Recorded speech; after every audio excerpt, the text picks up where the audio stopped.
算命的说我命里克子，我的侍女反而与我儿子有母子缘。我当场揭穿他们的谎言，把痴心妄想的侍女赶出家门。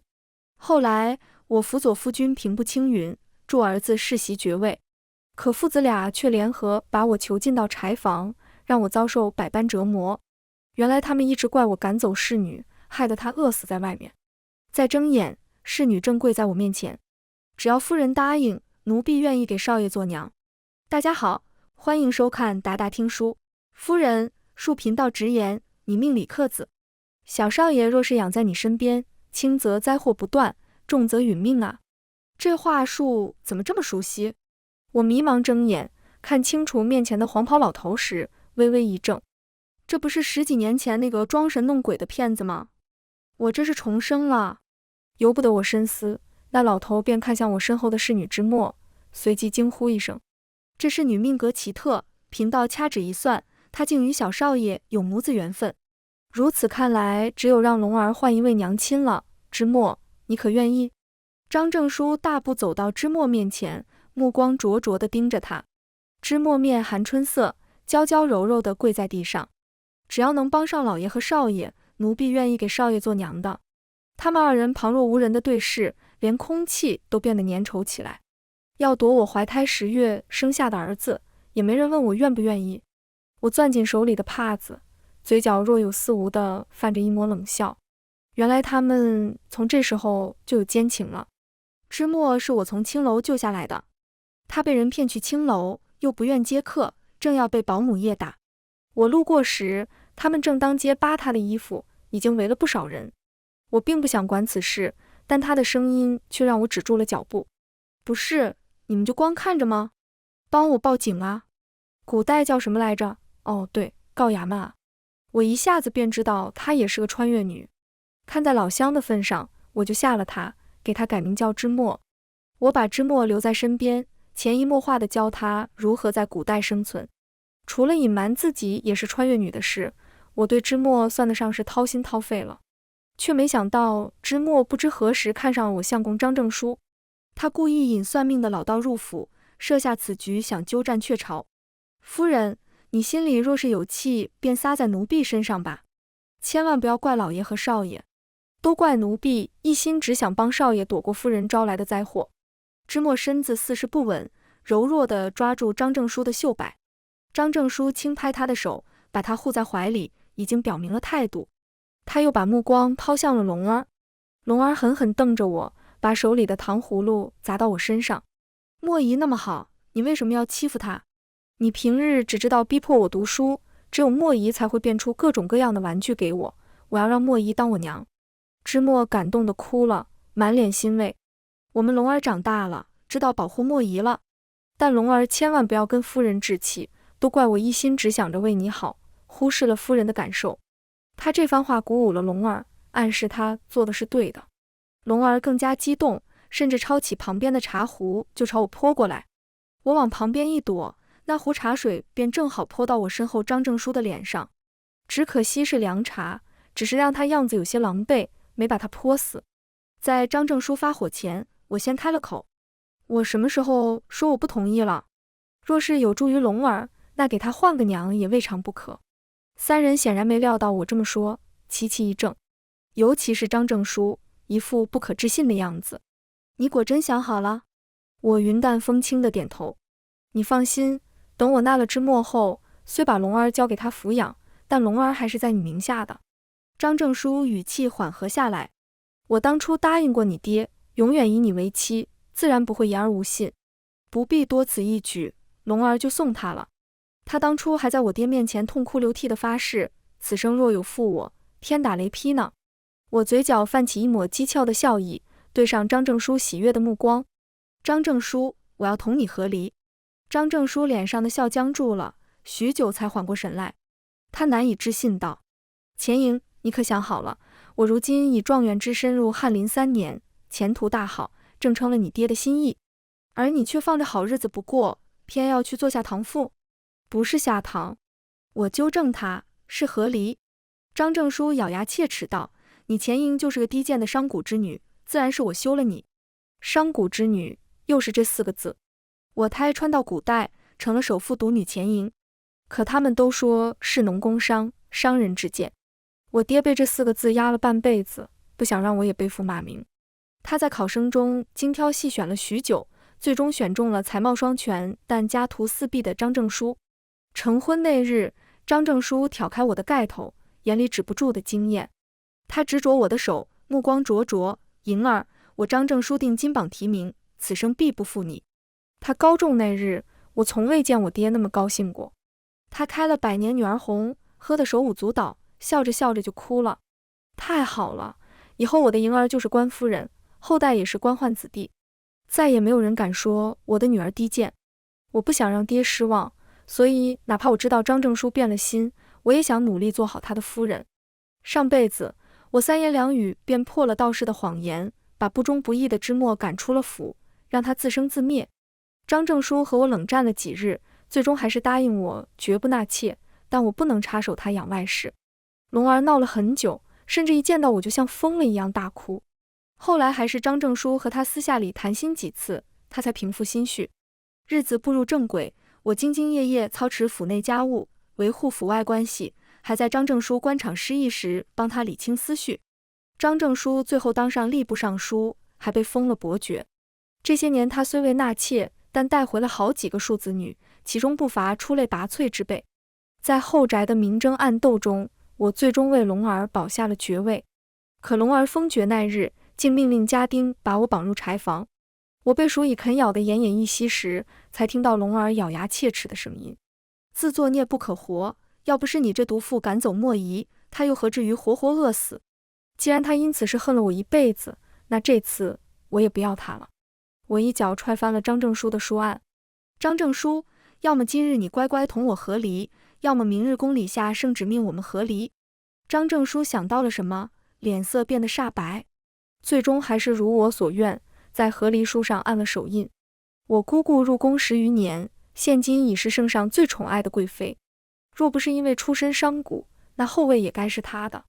若姑姑向圣上开口，圣上必定会下圣旨和离，难免会对张正书的官途有影响，倒不如关起门来私下解决，把影响降到最低。张正书冷哼一声：钱莹，我倒要看看离了我，还会有谁要你这个低贱的商贾之女。既然你我恩断义绝，那你今日便离开吧，日后再见，我们便是陌路人。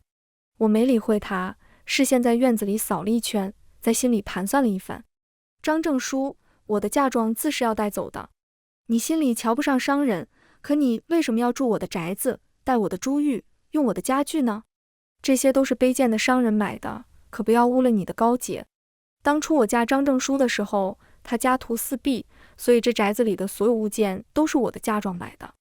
他用着我的东西，还口口声声商人之见，这不就是当了继子还立牌坊吗？我扬手一挥，下人们便自顾自地搬起了东西。龙儿挡在屋前，却被一把推开。眼看着下人的手伸向了御赐的玉麒麟，龙儿急哭了：这是皇帝伯伯送给我的，你们敢碰，我就剁了你们的手。准确地说，那玉麒麟是姑姑送给龙儿的。当初我带龙儿去宫里见姑姑，姑姑爱屋及乌，也带龙儿见识了不少好东西。这玉麒麟便是其中最精巧的一件，龙儿常拿它向小伙伴炫耀。而现在，龙儿既然认别人为母，那他便配不上这玉麒麟了。芝墨也急了，冲过去帮龙儿抢夺。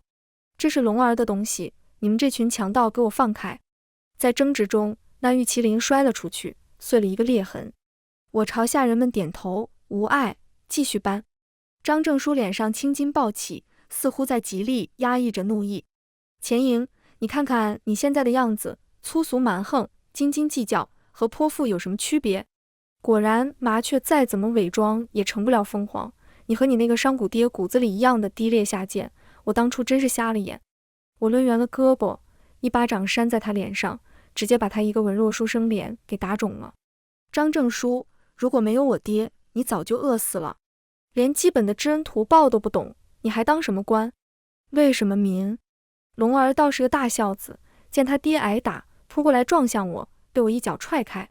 满脸仇视的龙儿，恼羞成怒的张正书，矫揉造作的芝墨。我的眼神在这3人身上一一扫过，最后淡淡说了一句：张正书，没了我们钱家，你什么都不是。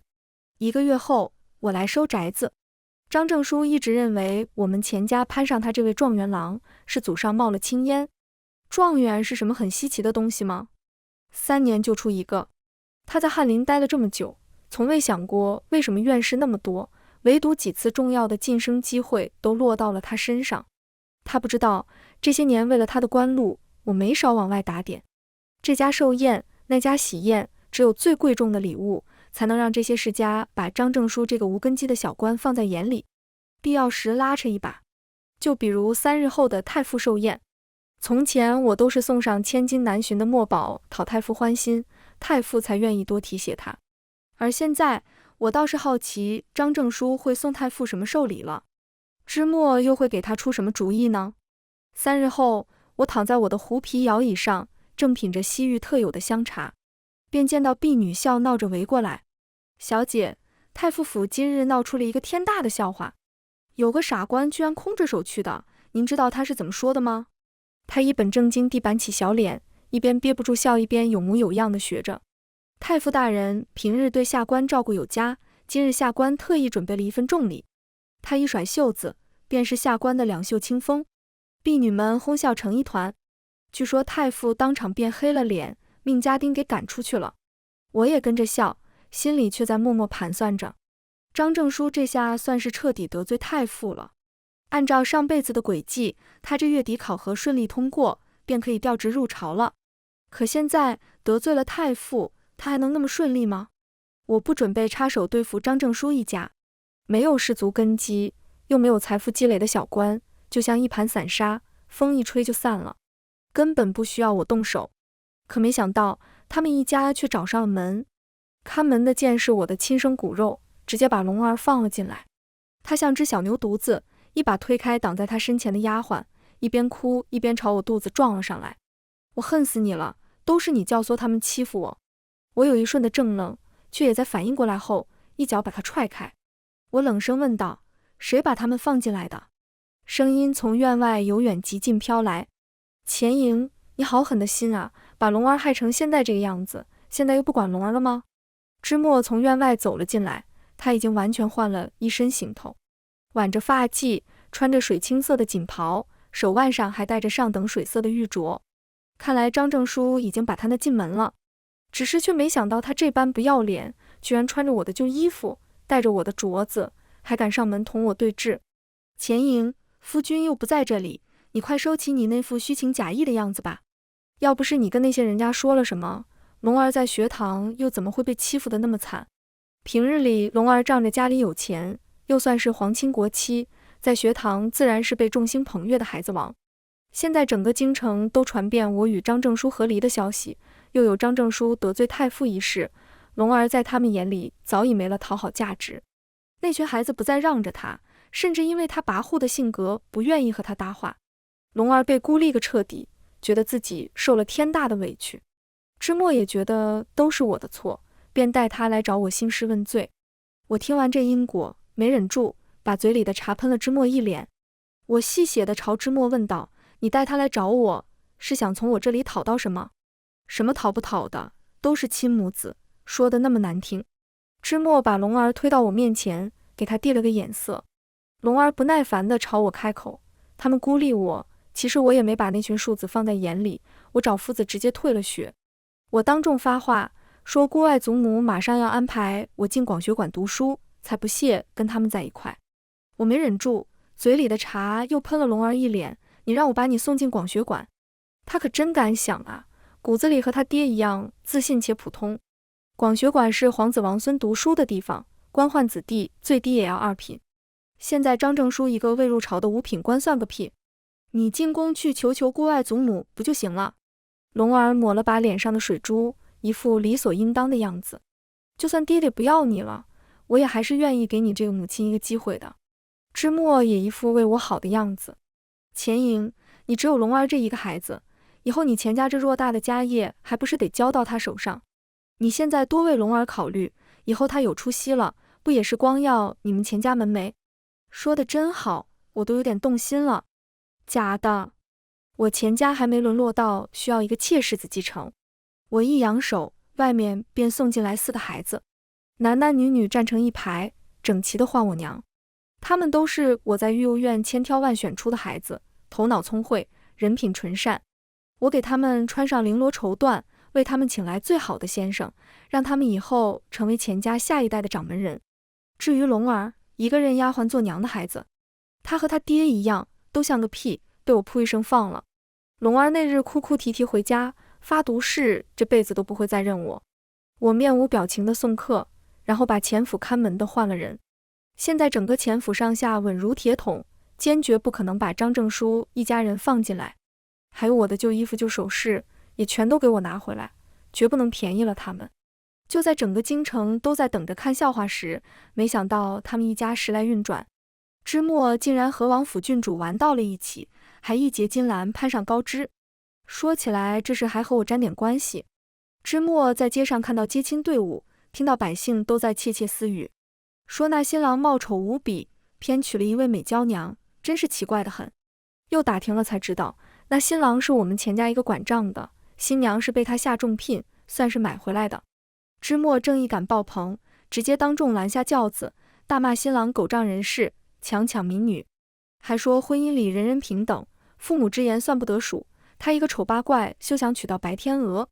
两方对峙之际，简王府的荣华郡主带着一群持刀侍卫围住了接亲队伍，他大赞芝墨一举，两人一拍即合，把新娘扔上出城马车，又把那个丑新郎当街打断了腿，上演一出就美的好戏。还在事后当街一结金兰，互称对方是敢于对抗不公世俗的奇女子。那账房先生在大喜的日子受了如此大辱，没想通，回家喝了毒药，幸被邻居及时救下。我去看望账房，从邻居口中才得知事情原委。原来那新娘也是这一片看着长大的丫头，她爹欠了赌债，要把她卖去青楼，是账房花尽了这些年攒下的积蓄，才从她爹手里把她救下来的。账房没要求姑娘做什么，是那姑娘发自内心感激账房先生，也是真情实意想和他过好踏实日子。可现在一个被身无分文送出城，至今下落不明，一个被当街打折了腿，差点喝药殒命，好好的一对就这么被芝墨和荣华郡主给毁了。账房无力地捶着床，眼睛盯着墙上的女子画像。小姐，我不想活了，让我死了吧。我本不是个爱管闲事的人，也尽量避免和权贵碰上，可这一次我偏就想管了。我当即派人去寻那女子下落，又花重金请名医为账房先生治腿。幸而那女子也在往回赶，只是因为没水没粮，昏死在城门附近的破庙里。再晚1-2天，怕是就要活活饿死了。一切都在往好的方向发展，账房看到心上人后，整个人精神气也回来了，积极配合治疗。最后虽然变成了个跛子，但也已经是皆大欢喜的结果了。我又重新为他们操办了婚礼。不出意料的，荣华郡主和芝墨带着侍卫又一次拦住了新郎。你个丑人胆大包天，居然还敢把新娘又掳回来。哟，连腿都治好了，看来上次我们打的还是太轻。荣华郡主一甩鞭子，侍卫便纷纷要动手。不要！新娘突然从轿子里跑出来，跪在了荣华郡主面前。她哭着磕头道：我和郎君是真心相爱的，求求郡主成全我们吧。荣华郡主先是一愣，随即一脸恨铁不成钢的让人把新娘拉走。你这是被洗脑了，你看看你长得这么漂亮，他哪点配得上你？芝墨也跟着劝道：你不用怕钱家的势力，有郡主在这帮你撑腰呢。我们能救你一次，就能救你第2次。且慢！我从后面的轿子里下来，往马车前面一站，对荣华郡主笑：郡主，好久不见。我曾在宫宴上见过几次这位郡主，只是他们这种皇亲国戚一向瞧不上我这位商贾之女。就如此刻，她从鼻孔里哼了一声，高傲地抬了抬下巴，没好气道：钱莹，怎么打了你的狗，现在要替他找我算账了？芝墨轻轻拉扯他：郡主，不要和他计较，如今他夫君和儿子都成了我的，难免会对我有气。他紧紧躲在荣华郡主身后，远远朝我喊：钱莹，你若是有气，便朝我撒吧，莫要伤害到郡主。芝墨，你无需和他废话，我堂堂一介郡主，还不把她一个低贱的商贾之女放在眼里。荣华郡主被芝墨一挑拨，直接把鞭子转向了我。钱莹，你纵容你奴才强抢民女，这笔账我今天就好好跟你算算。我站在原地未动，一把抢过她虚张声势的鞭子，重重甩在地上。郡主，你瞎吗？我指着哭到昏死过去的新娘，再也忍不住一腔怒火。人家郎情妾意的你硬是看不见，非要听芝墨说的什么强抢民女，你是话本子看多了，还是脑袋被驴踢了？钱莹，你居然敢这么跟我说话？你真以为有个贵妃姑姑就能骑到我头上了？荣华郡主此刻什么道理都听不进去，满脑子都是我这么卑贱的身份，居然敢顶撞她。她几乎失了理智，指着我的鼻子就怒骂。我告诉你，你姑姑和你一样都流着最下贱的血脉，受宠又如何？她这辈子都当不上皇后，一旦失了皇上的宠爱，她生的三皇子还有你们钱家就什么都不是。郡主慎言。我身后的轿子又一次被掀开，宫里的嬷嬷从里面走出来。荣华郡主认出了嬷嬷的身份，脸色霎时变得瞬间惨白。她曾是皇上乳母，如今被安排在贵妃宫里照顾三皇子，若论地位，怕是和太后宫里的长侍嬷嬷都不相上下。我垂眸，饮下眼里的笑意。姑姑听说我和离的消息，派她最信任的嬷嬷给我送些东西，说些宽慰的话。我便借机说今日有大喜的事，劝嬷嬷同我一起去沾沾喜气。所以从荣华郡主出现开始，她的每一句话都落到了这位嬷嬷耳中，包括她贬低我贵妃姑姑、贬低三皇子的话，一字不落。嬷嬷把话传回了宫里，圣上龙颜大怒，砸了一通东西，下了圣旨到简王府里。整个王府都因为荣华郡主大逆不道的言论而遭殃，而郡主本人直接被禁了足。姑姑召我进宫，问我有何打算。我示意姑姑遣退宫人，等到只剩我们姑侄二人时，才开了口。姑姑，我觉得荣华郡主说的对，君王之爱飘忽不定，要想保住钱家，稳固姑姑的位置，我们需要点看得见摸得着的东西。姑姑秒懂我的意思，苦笑一声。我又何尝未想过，可继儿同你我一样，流着商贾的血液，便不可能继承大统。有什么不可能的？只要继儿弟弟优秀到让圣上只能看见他一人，那便成了。我剥了一堆葡萄，将它们一个个扎烂，最后只剩下盘中央最鲜艳的一颗。姑姑已经心动，却尚有一丝顾虑，可继儿才10岁，他又能做什么？姑姑，10岁的孩子已经能做很多了。我将那仅剩的葡萄咂起，喂入姑姑口中。四目相对那刻，姑姑瞳仁一颤。她知道我在暗示她10年前的事。那时候我才10岁，皇后还在。每次进宫，我都能看到姑姑脸上带着掌痕，或是被皇后罚抄书，或是被当众罚跪。那时皇后手上的扣丹涂得艳红，眉眼尽是不屑。一个骨子里下贱的商女，有什么资格占着圣宠，还怀了孽种？你若是聪明，便祈祷肚子里是个公主，否则本宫便容不得你了。她毫不避讳地当着我面羞辱姑姑，气势汹汹而来，洋洋得意而去。姑姑跌坐在地上，脸色煞白地朝我伸出手。莹儿，东西带来了吗？我把袖子里的药粉递过去，姑姑随即叫了一个面生的宫女，半是威胁地说了些什么。那药粉是爹爹走南闯北寻来的，下到吃食里无色无味，就算是太医来了也查不出什么。我没办法，我现在不是一个人，必须保护好我的孩子。姑姑掩面流泪，而我走过去，轻轻拍着姑姑的肩膀。姑姑，你没错，后来的事情全天下都知道了。皇后离奇暴毙，太医苦查无果，最后判断为意外。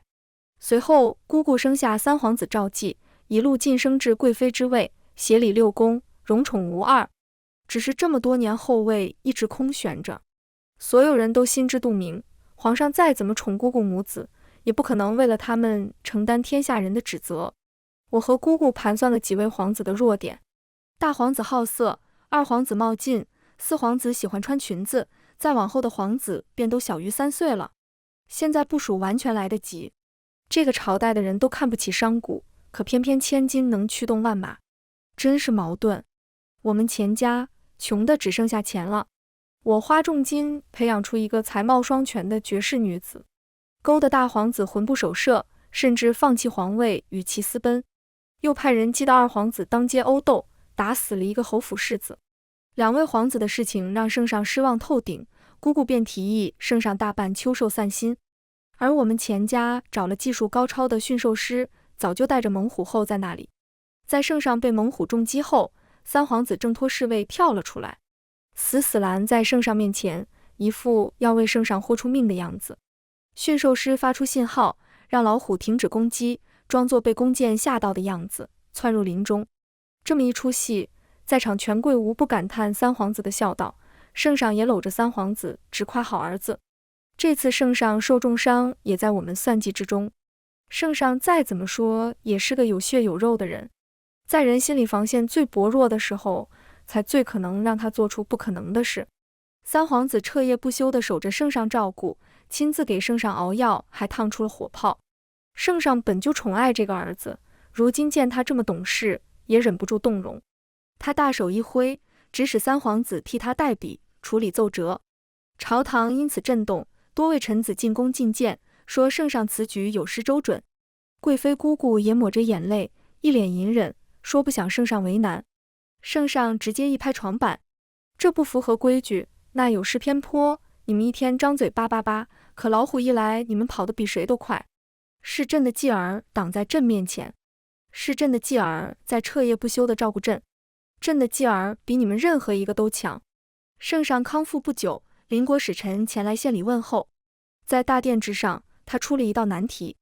听说贵国人才济济，那想必在下的难题也能轻松解答。来之前，吴王嘱咐在下，说如果贵国有人能用3个问题让在下自愿献上城池，那他便应允了。此话一出，所有人都来了兴致。什么样的3个问题能让他主动赠送城池啊？若是答出，便不费兵力争得一座城；若是答不出，那便是被当众打脸，有辱国威。几人跃跃欲试，却全都被打脸。皇上的脸色越来越难看，捏着酒杯的手指已经泛白。使臣露出得意的笑容，自信没有人能回答他。没想到贵国自诩大国，却也不过如此。父皇，儿臣愿一试。三皇子站了出来，对贵妃姑姑点点头。我也安慰地拍拍姑姑的手。这些日子，我找来各种民间高手为三皇子家训心计武艺，已经颇显成效。我砸的真金白银，全都汇成三皇子身上的各种技能点。如今他敢站出来，说明心中自有打算。果然，三皇子往那一站，直接语出惊人。不用3个问题，1个问题足矣。他看向面露不屑的使臣，稚嫩的声音落地响起：使臣先生，若我问你，你是否愿为我国献上一座城池，你的回答和我问的这个问题一样吗？当然不。使臣想也不想就拒绝，但话还没说完，他自己先止了声。他瞪圆了眼睛，掰着手指梳理思路，可嗫嚅了半天，也没回答出这个问题来。最后只能摇头叹气，跪在了地上。席中很多人都没想明白，不自觉地拿手指沾着酒渍在桌子上梳理答案。圣上也不懂，但他看到使臣吃瘪就开心。他挑眉，极力压抑心里的激动。使臣，你所说的一座城，可还作数？使臣身体微微颤抖，双手奉上了一块玉令。这是来之前吴王便准备好的。准备好是一回事，真给出去了又是另一回事。谁也没想到，他国皇帝一个羞辱我国的点子，竟真的让我们白得了一座城。皇上龙颜大悦，称赞三皇子又是大功一件，借着此事宣布立三皇子为储君，还为钱家特设皇商议官位，召我爹入籍内务府，来堵住那些大臣对储君的泱泱众口。直到拿到诏令，姑姑还有些猛地拽着我的袖子。继儿问的那个问题，到底是怎么回事？我笑着解释，那个问题根本就不可能有否定答案。从继儿问出的那一刻，使臣就已经输了。我没有给姑姑解释什么叫鳄鱼悖论，留着给她慢慢想吧。反正现在继儿已经立储，生活学习都被送去上书房教导，她现在应该很空。至于我，钱家刚被御封为皇商，还有很多事需要交接打理。出宫之后，那些平日里不正眼瞧钱家的高门显族，纷纷送来了拜帖。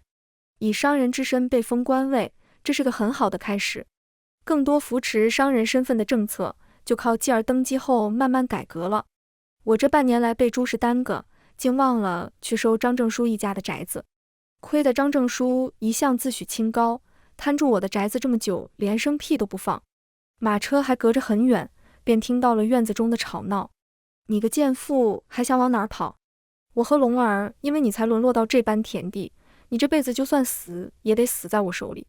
要不是你这个臭女人逼走母亲，我舅舅是当今太子，外祖父是御赐皇商，我早就进广学馆和皇亲国戚为伴了，怎么会沦落到被那群杂种欺负的地步？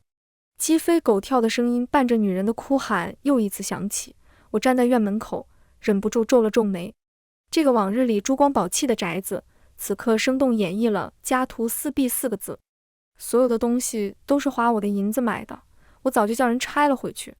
此刻也就只有他们捡来的一些破旧家具，还在将就过日子。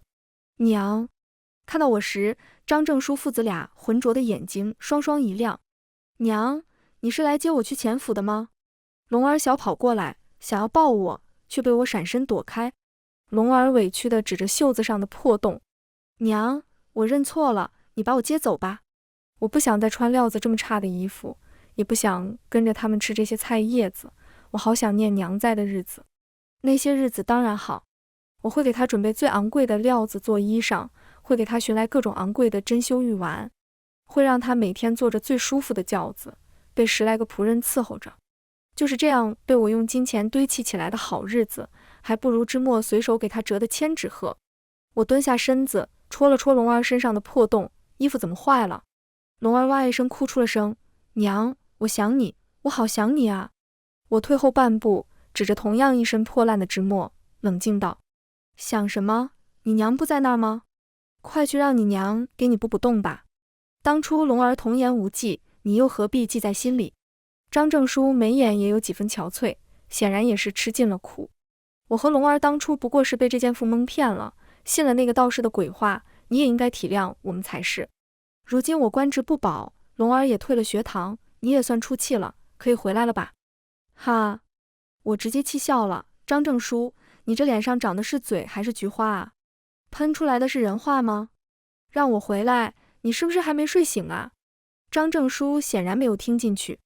千错万错都是芝墨的错，你大可拿他出气，怎能真的割舍下我和龙儿？我当初就说过，我正妻之位一直给你留着，只要你肯回来，我张正书在此发誓，以后再也不纳妾，会一心一意守着你。我直接一耳光甩在他脸上。我是来收宅子的，没空看你爷俩唱戏。3个鼠给我搬出去，不搬我让家丁帮你搬。见他们原地未动，钱府家丁直接架起他们，连同他们的破烂全都扔到大街上了。此事一出，张正书一颗悬着的心终于死了，他直接被罢官了。他被我养得大手大脚惯了，穷得抓心挠肝。在逼入绝境时，人性最丑恶的一面也会被无限放大。张正书做出了一件我万万没想到的事，他把芝墨打晕，迈进了青楼，然后卷钱跑路了，连龙儿都没带。我见到龙儿时是新铺子开业那天，彼时我穿得像个小金人，4个穿金戴银的孩子也跟在我身后，一起庆祝新店开业。而龙儿颤巍巍地挤上来，肮脏的手抓住我的袖摆，弱弱喊了声娘。我盯着他看了半晌，最后还是叹了口气，把看门旺财吃剩的馒头给了他。全文完，达达听书，感谢您的观看，每天上新精彩小说，喜欢就订阅吧。